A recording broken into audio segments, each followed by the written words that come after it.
Good morning. Time is about 9:30, and the day is the 21st of September.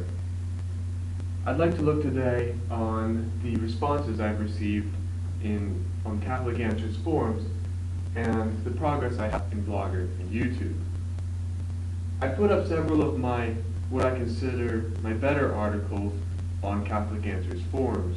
As I told you before, this is a large database for Catholics on the online community to interact with each other, usually involving apologetical, theological, etc. questions, where they can be answered by, I suppose, so-called experts.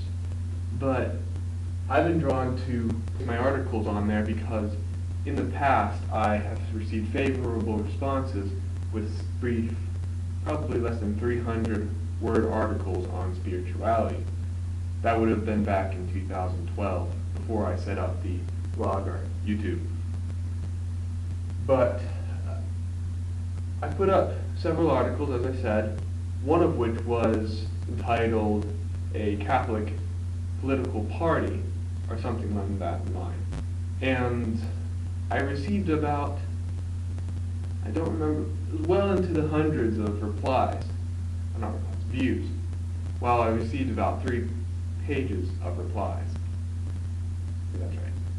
The topic was eventually closed, not because of a problem with my article, but because I had placed it in the wrong subforum. Although, in retrospect, I don't know where else I could have put it. It was in the social justice forum.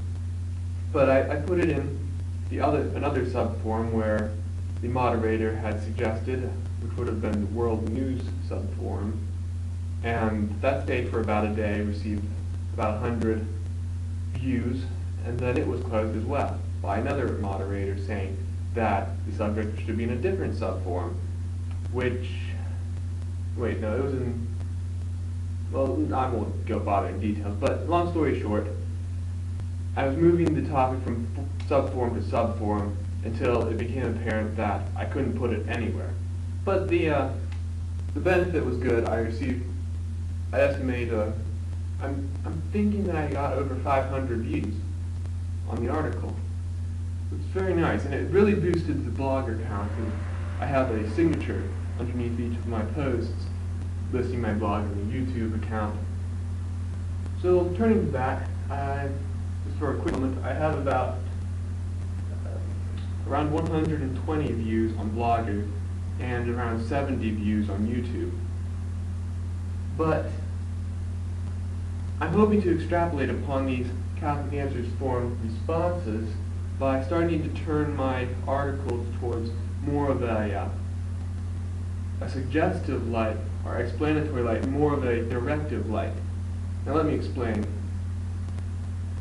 In the past, such as in 2012, my articles were very much along the lines of, as I said, spirituality and, oh, the world should be better if we do this, and all that. It's suggestive.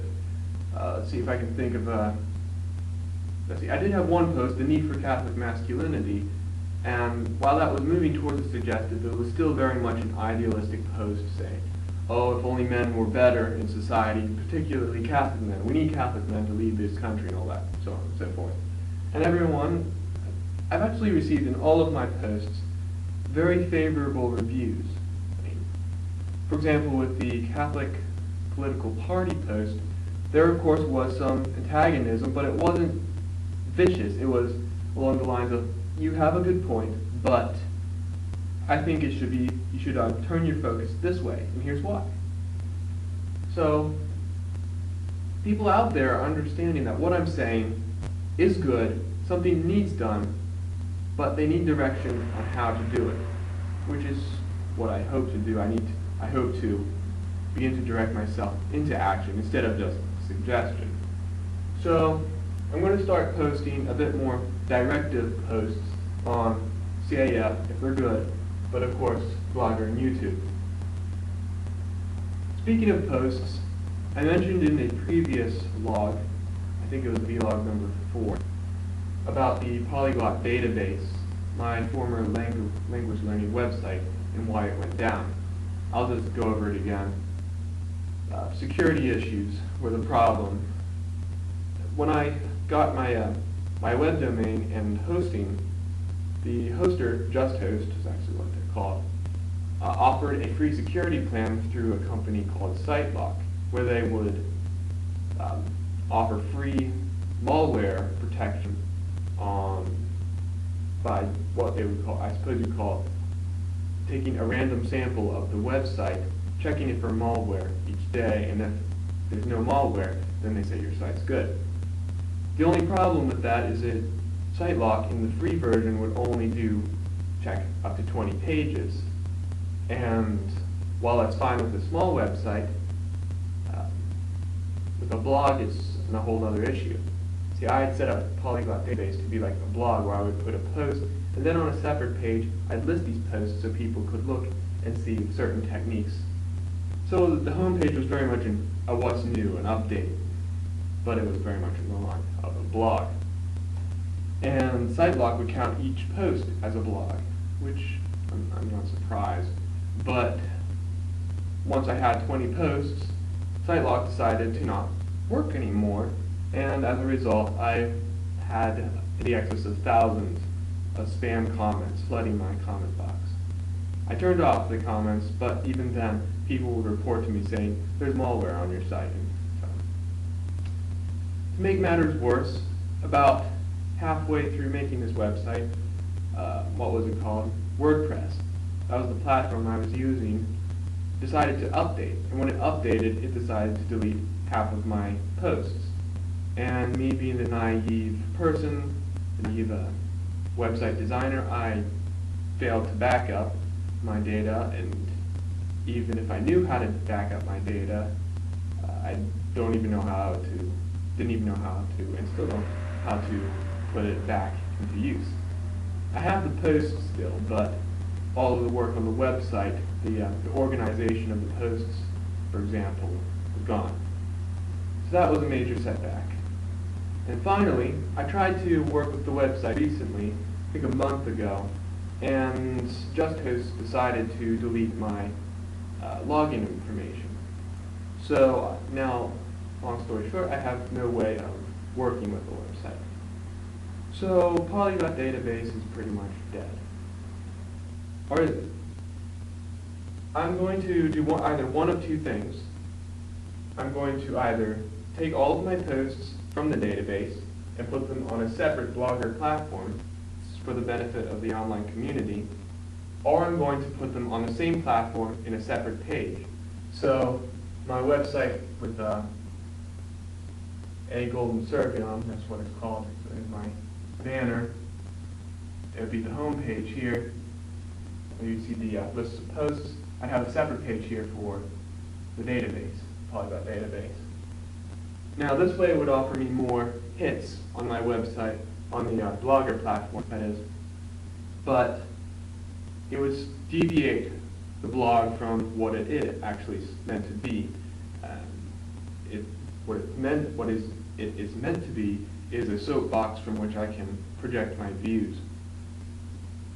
I'm leaning towards making a separate Blogger platform. I've already set one up, actually. I can link the two together with links on the side right about here, where I have my GoToMe ad and about me and all that. So I just need to put up a banner and, of course, go through all the posts and see what's good, what's not, and set it up. But I think that this will be a nice gift to the online community.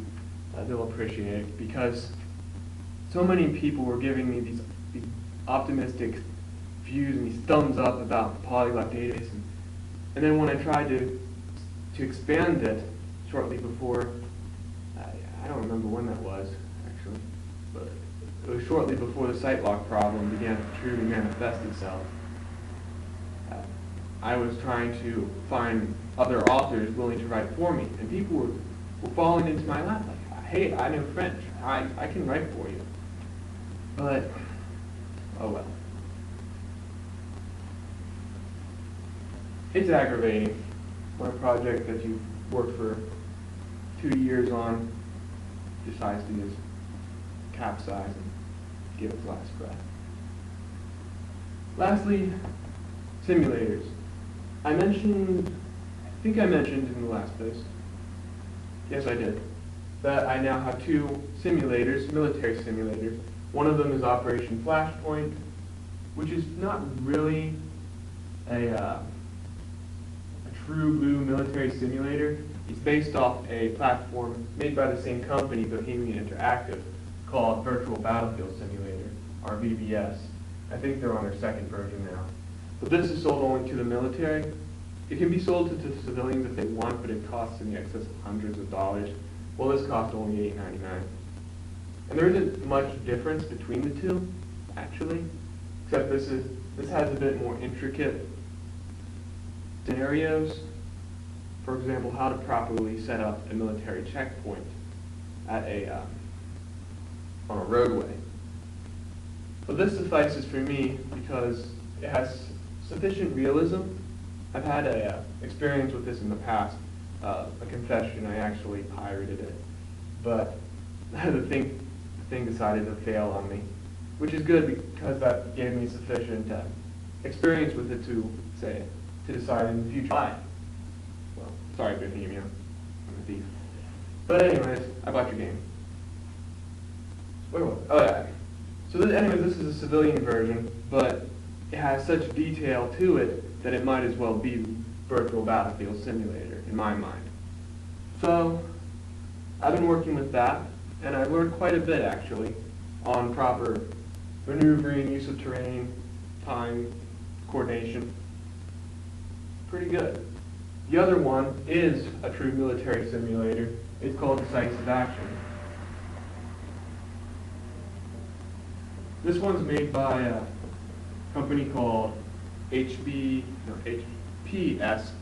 Simulations, and I've only played with this thing once. I just set up a scenario, randomly moved units just to see how to use it, and it's quite impressive.